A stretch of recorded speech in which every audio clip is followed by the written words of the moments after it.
Emily. Sheriff Xian wants to talk to you and the Traveler about our plans for the Night Watch. Thank you, Kale. But first, here, I prepared a kind of herbal tea that helps calm the spirit. Why don't you have some? Oh, that's very kind of you, but I'm okay. Oh, it's not good to be so tense, especially when we've got a long night ahead of us. I don't mean to put you on the spot, but I couldn't help but notice that something seems to be on your mind. Was it that obvious? You seem very preoccupied with Kiria's revenge. If there's anything you want to talk about, I'm happy to listen. Oh,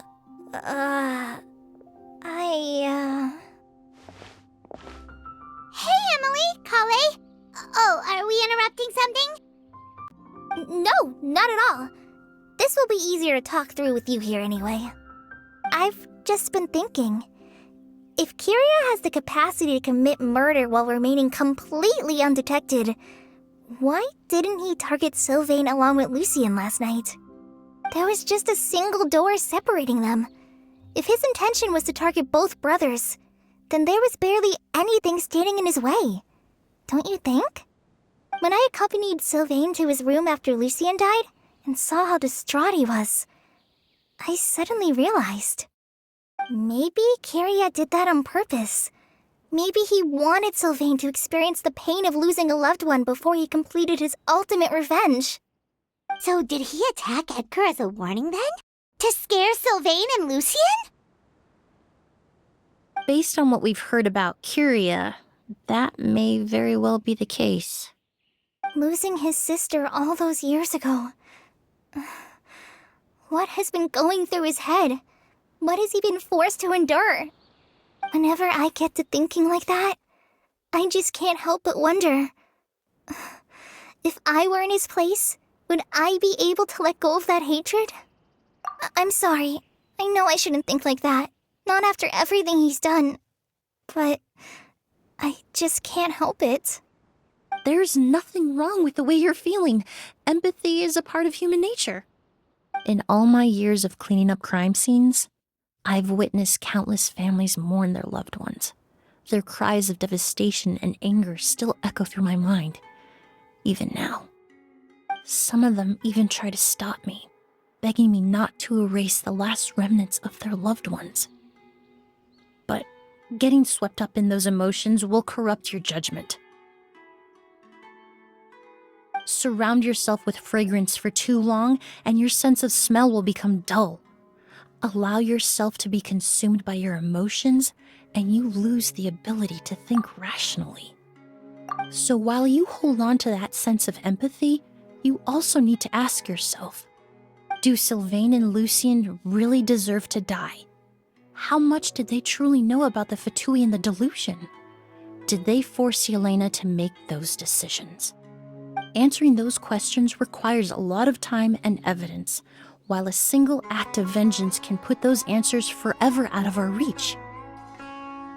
I've witnessed a lot of deaths in Fontaine. When someone dies, a certain amount of information can be inferred from the traces left behind at the scene. But generally speaking, death will just leave most questions unanswered, and the whole picture ever incomplete. Once you're consumed by hatred, it will become next to impossible to think about things that way. For someone like Kiria, I'm sure right and wrong lost all meaning a long time ago. You're right. The fact that we can approach these questions from this perspective isn't because we're more rational than them. It's because we're fortunate enough not to have suffered that kind of loss. But that also makes us perfectly positioned to stand on the outside and try to pull them back from the brink before it's too late. I understand Kiria's decision, but I still want to stop him. Master, Sylvain, and Kiria. They all deserve to survive. The fortunate and the unfortunate.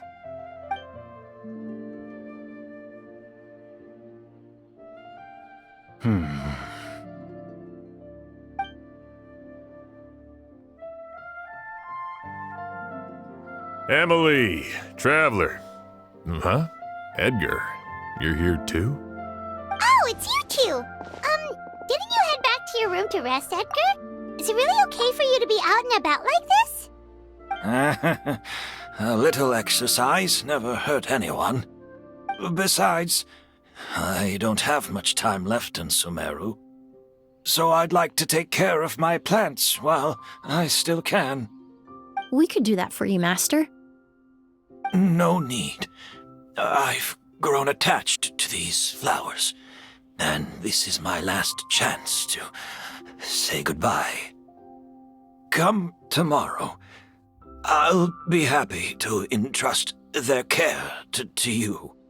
I would imagine Sheriff Sham is here for a more important reason. The Night Watch! You mentioned earlier that we still need to confirm our plans. That's right. I've stationed some of my men around the surrounding area, but we still don't have anyone standing guard next to Sylvain's room. Exactly. After some discussion, we concluded that Sylvain has the highest risk of being attacked next. You're the most skilled fighter here, Traveler. And Emily's expertise is sure to come in handy in a pinch. That's why I want you two stationed next to Sylvain's room. So... Sounds perfectly reasonable. I'll be glad to have your help tonight, Traveler.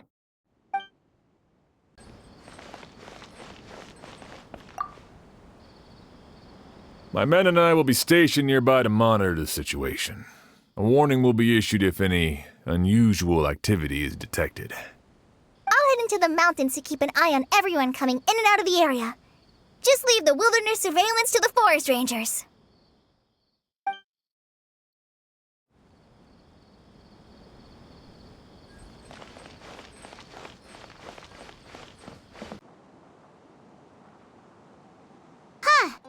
Not a peep.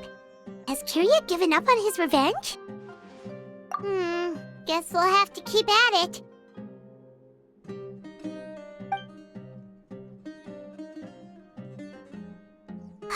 Still nothing unusual. Paimon took a peek into the room next door and Sylvain's already sleeping. Perhaps Kiria's true motive was simply forcing Sylvain to confess his crimes. No, that can't be right. If all he wanted was for Sylvain to be convicted for his true crimes, he could have tipped off the Marechaussee Phantom years ago. There must be something we're missing. Something extremely important. Maybe we just need to calm down a little. How about some tea? That herbal blend from earlier was pretty tasty. You're right. Maybe we can look for a different distraction then, like looking at the flowers. Oh, there's a glaze lily here. Paimon didn't notice it earlier. Flowers, glaze lilies, incense. Oh no! Sylvain's room! Quick! Wait, what?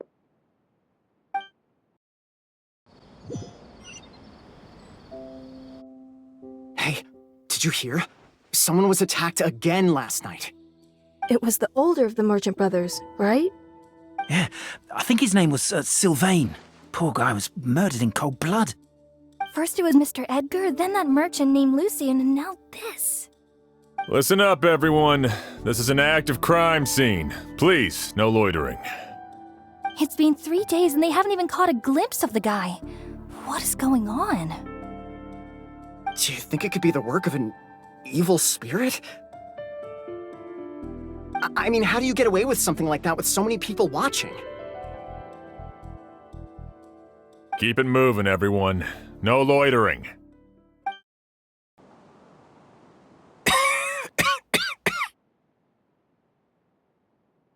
I suppose I'm next. You don't know that. Kiria already attacked you once, and you survived. Perhaps he doesn't consider your crime to be worthy of death. You were the only reason I managed to survive, Emily. I never did thank you for that, did I? Even if I wasn't there, Tainari was also in the vicinity. He would have been able to help. Is that so? I suppose I'm a very fortunate person then. I have exceptional students, caring friends, and the respect of my peers. If it is indeed my time to go, then I'll die without regrets. But Kyria has nothing. Yelena is gone. Now, his enemies are too. It really makes you wonder if there's even a reason to keep on living.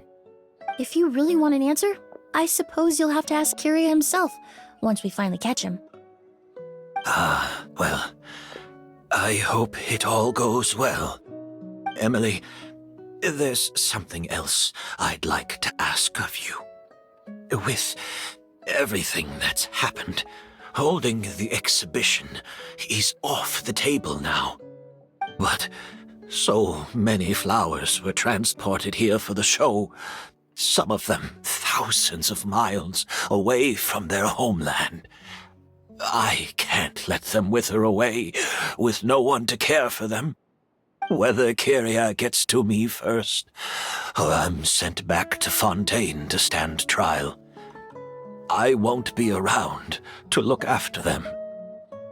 I know it's a lot to ask, but could I entrust them to your care? Of course, Master.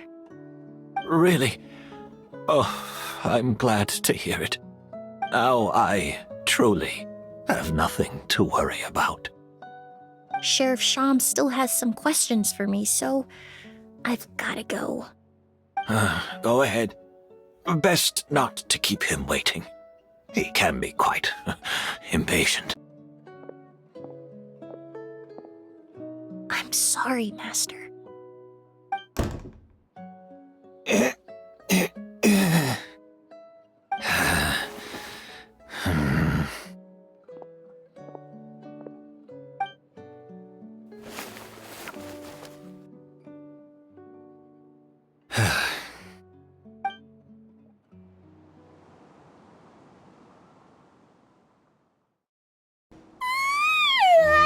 Another all-nighter. Paimon sure hopes Emily's plan will go well. Oh, but Kali still looks quite worried. Let's go talk to her.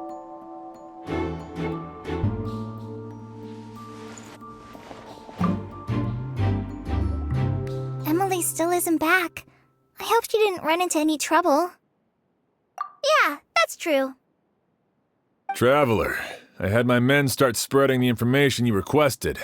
The crowd is gone now too, but I have to admit, I'm not really sure what's going on. After listening to Emily's plan, I started getting the materials together and arranging personnel. I barely had a second to spare last night.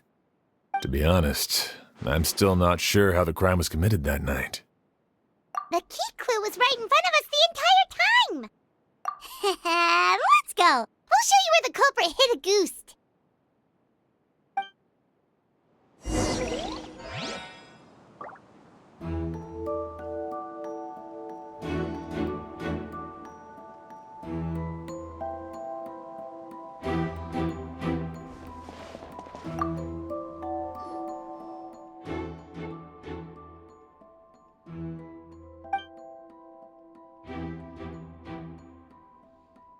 This is it!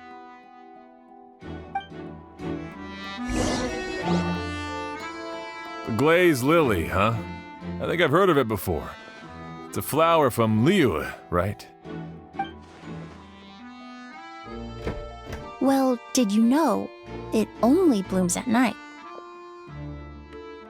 Emily, you're back! Exactly as expected. A flower that only blooms at night. Ah, like the Neelitpala lotus. Exactly. Although the Neelitpala lotus wouldn't be a good substitute in this scenario. When it's closed, the gaps between the petals are too large. That's why Kyria chose the glaze lily as his mechanism. He would start by preparing an agouti sample. There's a sticky substance on the edge of the flower petals. It's one I recognize.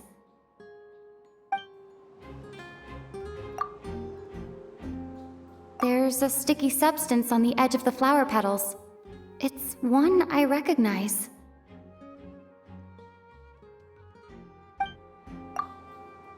If poured into the flower pot, the liquid would seep into the soil. That might prevent the substance from taking effect. If applied to the outside, you would still be able to smell a ghost even in the daytime.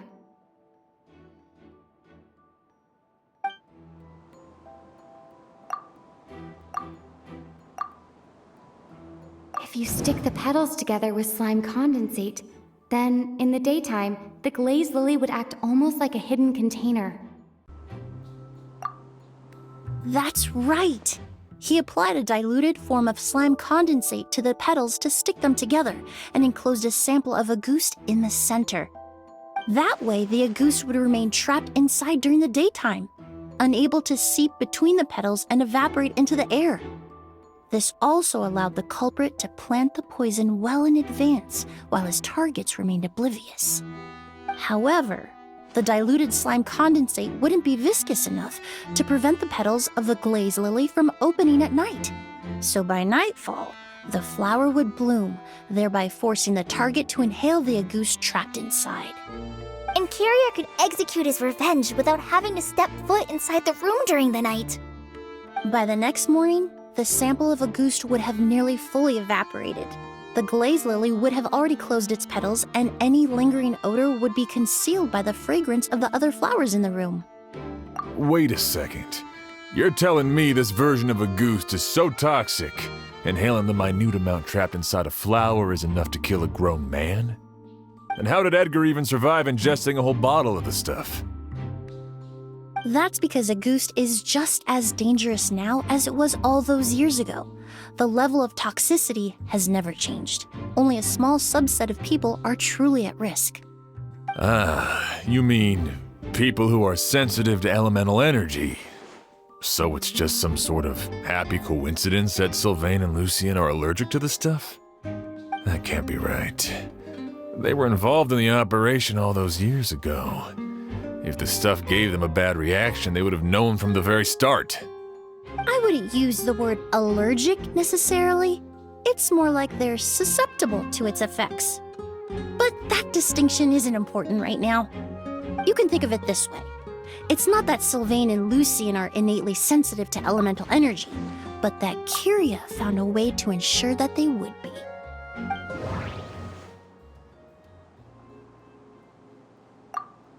The incense I smelled earlier seemed familiar. Thinking back on it, I'm almost certain it was the scent of spirit borneal.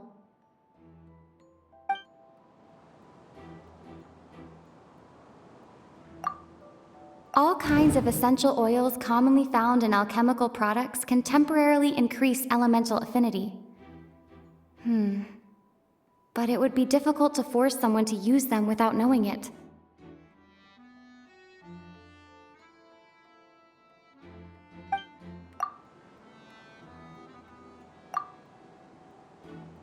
In Sumeru, scholars use spirit borneal to aid meditation and stimulate their connection to the Dendro Archon. In Fontaine, I experienced how drinking primordial seawater made me more attuned with the element of hydro. But that substance would be hard to get around here.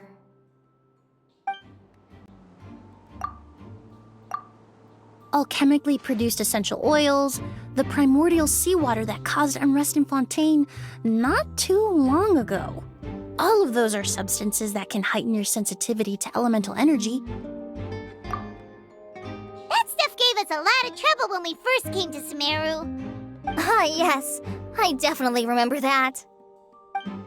In Sumeru, it's not uncommon to use incense indoors, so its presence wouldn't arouse suspicion. The flowers in the room could also serve to mask the scent. Flowers were pretty important to this plan, huh? The glazed lily is native to Liwa. It would be completely unnatural to have one here in Sumeru if it weren't for the exhibition. What a coincidence.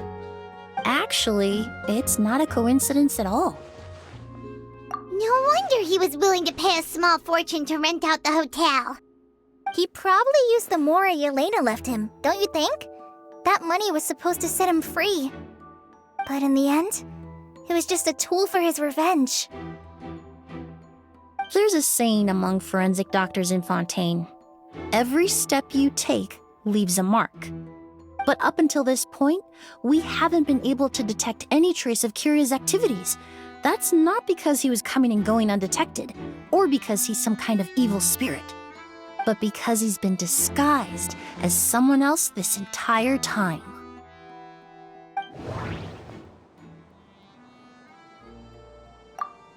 The mora spent to rent out the hotel, the way the Auguste flower was cultivated, the method used to disguise his appearance.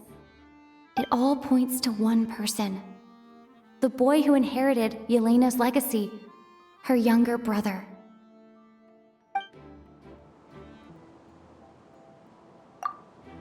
Creating such an intricate mechanism out of a glazed lily, setting up the spirit borneal in advance, and arranging for Sylvain and Lucien to stay at the hotel. It all points to one person, the expert in charge of the entire exhibition.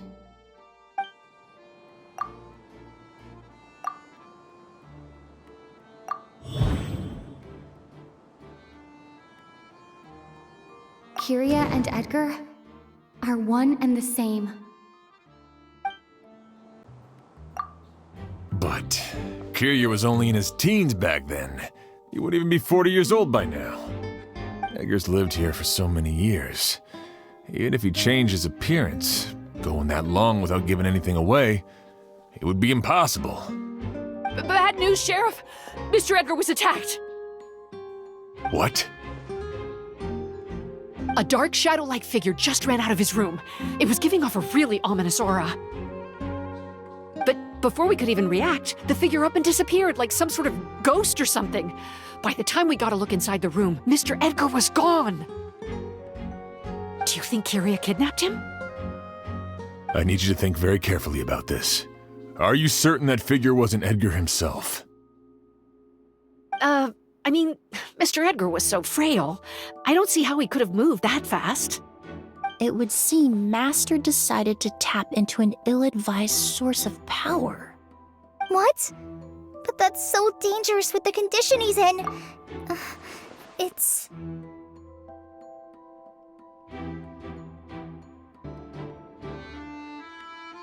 But why? Why would he do that? He's already accomplished his revenge. No. If his aim was to target everyone who had a hand in Yelena's death, If he left Sylvain alive yesterday, not out of a desire to see him suffer, but to confirm the truth about why Yelena chose to die, then there's still one target left. A ghost! It's a ghost! It's all right. Please, calm down and take a deep breath. Can you tell us what you saw? I saw a black shadow. It ran right past me. How could something like that happen in broad daylight?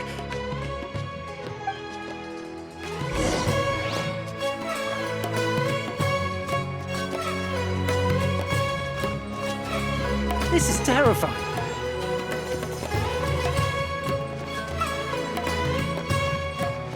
This is terrifying. No! Don't come any closer!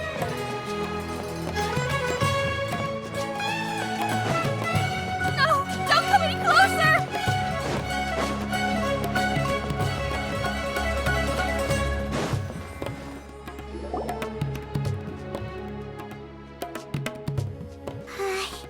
If we go any further, we'll be out of Port Ormos. There'll be hardly any witnesses. It's all right. I can detect a faint whiff of the scent from here. I would say he passed by this location not too long ago. It's this way. Please, follow me.